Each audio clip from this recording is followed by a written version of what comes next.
Okay, good morning. I Talk, I Walk, June 8, 2026 edition.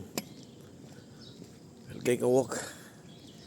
Iniwan na ako ng aking mga anak. So tayo nang gagawa ng ating rota. Alright? Let's go there. Ano tayo sa bagong rota natin? Okay. Balik na naman pa rin tayo sa Senado. O, taragis. Walang katapusan. Kontrobersiya sa Senado. Ano po? Ay, nako. Good morning. Para silang mga hindi mga honorable senator of the Philippines. Mantakin nyo, kailangan mag-sorry nag-apologize kahapon si Erwin Tulfo kay Alan Peter Cayetano and Company. Hey, matapos niyang bigkasin na ididemanda niya di umano ang grupo ni Alan Peter Cayetano kung sila ay muling magdaraos daw ng Blue Ribbon Committee hearing na siyang pinamumunuan niya ngayon matapos ang kanilang botohan, nomination noong nakalipas na linggo, no? Kasi kung saan diniklara din noon na President pro tempore ang acting president itong si Senator Win. At yan.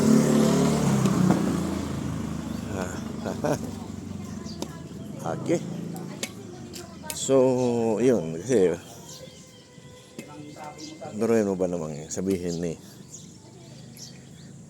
Erwin Tulfo na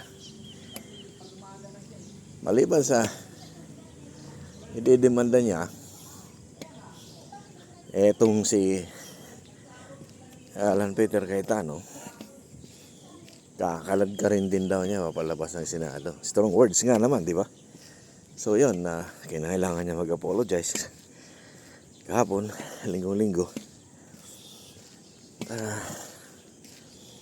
Hindi nga naman Now, ang girian sa liderato ay nananatili pa rin. Pinagpipilitan ni Alan Peter Cayetano na siya pa rin ang duly constituted Senate President. Ayon sa batas, sa tatlo raw. Sa batas ng sa Ligang Batas ng Pilipinas ng Constitution, no? Senate rules. Good morning. Hello. Binago ko muna rota ko ngayon. May iba naman. Senate rules at sa Biblia daw, no? So, 3 libro daw ang hawak niya. Pero yung dating mga Senate President na kinabibilangan ni Meg Zubiri, Tito Soto, ni Meg Zubiri, Tito Soto, si Franklin Drilon, si Kiko Pimentel, dating mga Senate President yan, nagsasabi na legal ang kanilang ginawang pagdeklara nung nagkaroon sila ng session, no? Session of 12 senators. Dahil dumalo nga si Chis Escudero. Legal daw yun. At the same time, noong na yun, dineklara din kasi nilang vacant lahat ng mga Senate positions. Pati na yung from the president down, no? From the committees to the committees. Diniklara na bakante. Vacant daw yun. Ayan, no? Yun ang makiling. Makiling yan. Malapit tayo ngayon sa ng makiling. Kabundukan ng makiling yan, mga utaw. O mga pips. Ayan, no? My God. San Rafael Estate itong nasa kaliwa natin. Yan. Sa likod nila makiling mismo. Oh, meron palang bunga yung mga mangga dyan. Yan o. Diba meron? Okay. So, IBP, Senate Presidents, previous Senate Presidents, tapos kinilala din sila ng officially ng Malacanang na sila na ngayon ng mga duly appointed and constituted Senate officers. Sinabi pa nito na hindi nila kakilalanin ang anumang tawag ito, mga sulat-sulat o letter of correspondence from the Senate na pinamumunuan ni Alan Peter Cayetano. So, asan na sila ngayon na dadamputin? Ito, tangke ng Abida. Oh my God. Good morning po. Yun. Tapos meron din nag-file na high school teacher sa Supreme Court petitioning the official declaration for the official declaration na sila ano nga pare, dito ako pala may ikot. Akala ko bawal sa'yo jogging. Patago naman. Hindi nga lang bawal. Akala ko in-advise na muli ng yung doktor na pwede na eh. Unang doktor sabi pwede. Sumunod. Light lang. Huwag mo lang muna biglain. No. Natigas yung naman ko. Oo. Hindi siya, no? Kaso sanay ka sa jogging, di ba? Oo. Puro ko man hindi masyadong parang may shock ang paa. Oo. Sanay ka sa ganun eh. Nakatingal na, takbo pa rin eh. Sige, hinay-hinay lang. Alright. Ito rin, may bunga rin yung mangga dito. Indian mango to. Pero bakit ganito ang kulay? Pero sarap sungkitin, ano? Oh my God. Kuha ko ng panungkit. Pwede ba sumungkit dyan? Pwede siguro, no?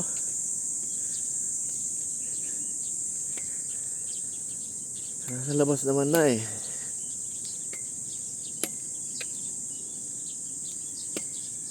Pwede nga siguro. Ayan na, we're leaving na. Ito yung phase 4 ng Abida. Babalik na tayo. Parang malayo din to, ha? Yan nila nakita ko ngayon, mga anak ko. Dahil doon sila umikot lang sa loob ng village. Dito ako. Para maiba naman. Kumbaga. Maliwalas din dito. Ayos din.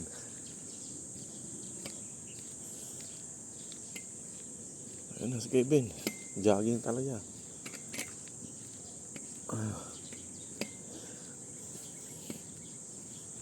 Ganda na bahay na yan. Big house. Super big. Laki nga. Parang 2 lote ito. Diba?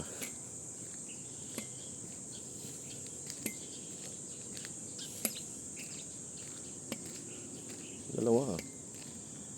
Nagdugsong pero talagang tinaasan yung pader nito talaga. Sa gilid, ayan. Parang ng fortress. Parang ng garrison yan. Wala na sigurong kawatan dyan na maglalakas loob ng akyat. Okay. Ganito. Okay. Stop na muna tayo siguro doon. Titingnan natin sa araw na ito kung ano magiging kaganapan sa Senado. Dahil nakahanda naman daw makipag-reconcile itong si buhay na Ocasio na ito. Buhay na siya. Itong si Gatchalian, mga kasamahan niya sa Senado or sa grupo ng kabila ng bagong minorya na dating majority of 12. Okay. Sila na ngayon ng majority of 12 sila Gatchalian magkakaroon pa ng mga defection. But actually kahapon may gumawa ata ng fake news. SOCMED nag-post na tumambling daw si JBRC ito sa kabila. Pero I don't think so. Kasi kahit nandiyan pa nga yung kapatid niya, hindi naman niya ginawa yun eh. Although nag-abstain sila dati ni Mig Suberi. Tsaka si abstain si JB at saka si Mig Suberi. Kaya nataob sila eh. Nakapasok si Bato, Bumoto. Kaya yon. Swak sa poder si Alan Peter Cayetano. Nakagaya ng ginawa niya dati sa Kongreso, kapit toko na naman siya sa posisyon. Ayaw na naman niya bitawan. Talagang power corrupts power, no? Yan ang nagiging ano ngayon eh. Alright. So, this is Aito Kay Walk saying good morning sa lahat po. Thank you.